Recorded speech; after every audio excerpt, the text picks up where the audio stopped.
comme je vous l'ai enseigné, avec amour et foi, commencez par donner. 19 février 2022. Parole du Seigneur délivrée à sa prophète Deborah Williams, traduite et lue par Justine. Ouvrez votre main, dit le Seigneur, et distribuez ce que je donne. Voulez-vous plus de connaissances? Divulguez ce que je vous ai donné. Voulez-vous davantage de nourriture?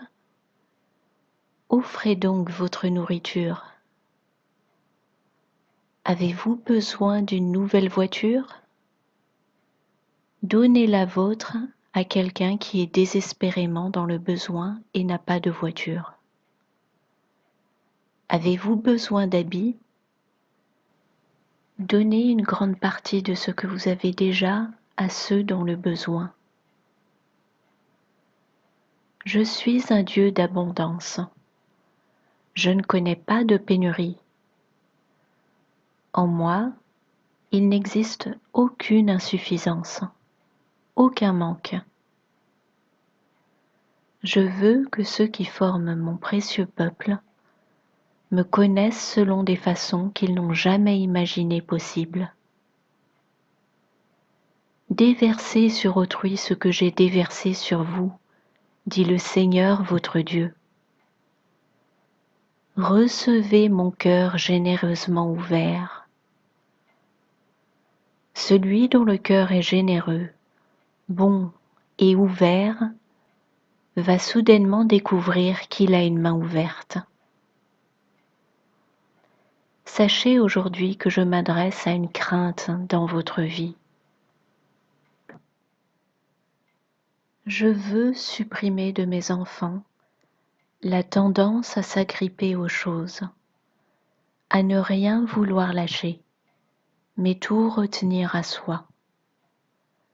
La cupidité, l'avarice et la peur du manque, et du souvenir de perte, de manque ou de préjudice subis. C'est beaucoup plus important que ce que vous pouvez imaginer.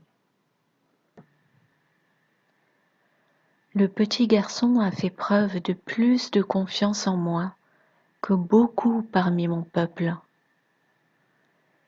Il a remis entre mes mains ses 2 petits poissons et ses 5 petits biscuits que sa mère lui avait confectionnés pour qu'ils tiennent la route. Suis-je moins capable ou moins attentionnée que la maman de ce petit garçon? Ne vais-je pas vous fournir ce qui vous est nécessaire pour tenir la route? Mon serviteur David ne doutait pas à ce sujet. Il a d'ailleurs déclaré: Je n'ai jamais vu le juste abandonné, ni sa descendance mendier du pain. Ouvrez d'abord votre cœur. Alors vous serez enhardi et rempli de foi pour ouvrir votre main. Êtes-vous malade de vos pertes et votre peur du manque? Ou bien craignez-vous d'en être malade? Ou redoutez-vous un échec? Vous ne pouvez pas échouer si vous m'ouvrez votre cœur et me permettez d'ouvrir votre cœur aux besoins, aux manques et aux faiblesses des autres. Quand vous le ferez, votre main va automatiquement vouloir s'ouvrir. Alors, faites-le, dit votre Dieu. Soyez comme ce petit garçon que j'ai choisi, avec son petit panier repas. Commencez petit, si votre foi est petite. Il n'y a aucune condamnation en cela. Il n'y en a pas, en aucune façon. car à mesure que votre foi augmente, parce que vous voyez ce que je fais avec vos petits gestes d'amour, vous allez découvrir une toute nouvelle façon de vivre. Qu'a fait mon psalmiste lorsque sa faiblesse lui a été rappelée? Il a choisi de se rappeler ma juste main droite au verset 10. Il a choisi de se rappeler mes œuvres au verset 11. Et alors, au verset 12, il a commencé à en témoigner. Or, ici est ma révélation, mes bien-aimés. Ma voix est dans le sanctuaire. Pourquoi essayez-vous d'accomplir tant par vos propres forces, avec vos petites mains? C'est comme si ce petit garçon essayait de nourrir les 5000 sans me donner cette nourriture pour que je la rompe. Beaucoup d'entre vous ont pleuré et crié à moi, dit le Seigneur. Mon Dieu, pourquoi suis-je si rompu? Je vois votre infirmité. Et oui, vous êtes faible. C'est une évidence. Si vous avez découvert cela, vous avez appris l'une de mes plus grandes révélations. C'est une perle de grande sagesse que de discerner que vous êtes faible. Alors, remerciez-moi pour cela. Maintenant, sur le champ. L'ennemi de votre âme veut utiliser cette révélation pour vous battre jusqu'à terre avec.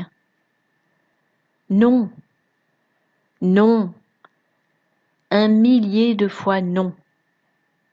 Vous êtes simplement en équilibre sur le bord d'un précipice. Déborah s'est alarmée à cette évocation, mais immédiatement elle a eu la vision d'un nid d'aigle niché sur le bord d'une falaise, un nid totalement inaccessible, à l'exception de Maman Aigle. Le Seigneur a poursuivi. Vous êtes sur le bord d'un précipice, comme un jeune aiglon. Et le Seigneur dit, saute! Déborah a réagi. Mais comment? C'est la mort assurée. Faites-moi confiance. Croyez que votre foi en moi va vous apprendre à voler. Il peut vous arriver de vaciller et défaillir, mais je vous attraperai. Rappelez-vous ce que j'ai fait de par le passé. Je le referai à nouveau. Je le ferai pour vous. L'ennemi dit que vous ne le méritez pas. Dites-lui que le sang que j'ai versé au calvaire vous rend digne. Il déteste le sang. Le sang conduit votre cœur, votre pensée et même votre volonté à moi. Le sang guérit votre cœur, votre pensée et votre volonté, et il terrifie vos adversaires. Dites-lui que le sang vous lave et vous sanctifie, et vous rend saint. Alors, venez dans le lieu sacré avec moi. La fierté que je trouve en vous est celle d'un père, fier de son enfant lorsqu'il apprend quelque chose de nouveau, lorsqu'il accomplit la plus petite chose. Faites ce premier pas, dit votre Dieu. Donnez-moi vos 2 petits poissons et vos 5 petits biscuits, et je vous fournirai ce qu'il vous faut ensuite. Je prendrai ce que vous offrez et je ferai des miracles avec. Oh, regardez-moi à l'œuvre, vous jubilerez d'émerveillement. Vous ne pourrez plus vous retenir de donner. Cela deviendra une addiction de vouloir toujours tout me donner. Regardez-moi faire des miracles au travers des dons modestes d'apparence que vous consentez. Et en donnant, vous allez apprendre et même recevoir. Oui, vous me posséderez. Vous allez découvrir que celui qui donne, c'est moi, le dispensateur de l'univers. Je suis le dispensateur de toute vie, de tout amour, tout pouvoir et tout don. J'ai révélé cela à mon serviteur Jacques. Jacques 1, 16 à 18. Ne vous y trompez pas, mes chers frères et sœurs. Tout don excellent et tout cadeau parfait descendent des cieux. Ils viennent de Dieu, le Créateur des lumières célestes, qui ne connaît ni déclin ou changement, ni éclipse ou ombre due au mouvement. Il a voulu lui-même nous donner la vie par sa parole, qui est la vérité, afin que nous soyons au premier rang de toutes ces créatures. J'aime ces paroles qui parlent de moi et de vous, dit le Seigneur. Tout don vient de moi. Je vous ai donné la vie au travers de la semence de votre Père terrestre, et vous êtes venus dans le monde au travers des entrailles de votre Mère terrestre. Et vous êtes nés intentionnellement en cette heure pour mes desseins, et je trouve mon plaisir en vous. Alors, permettez à mes paroles de prendre vie en vous, d'être plantées et établies et faire loi dans votre cœur. C'est ainsi que ma parole va complètement racheter et restaurer votre pensée, votre volonté, vos émotions, votre personnalité. Ne soyez plus captifs.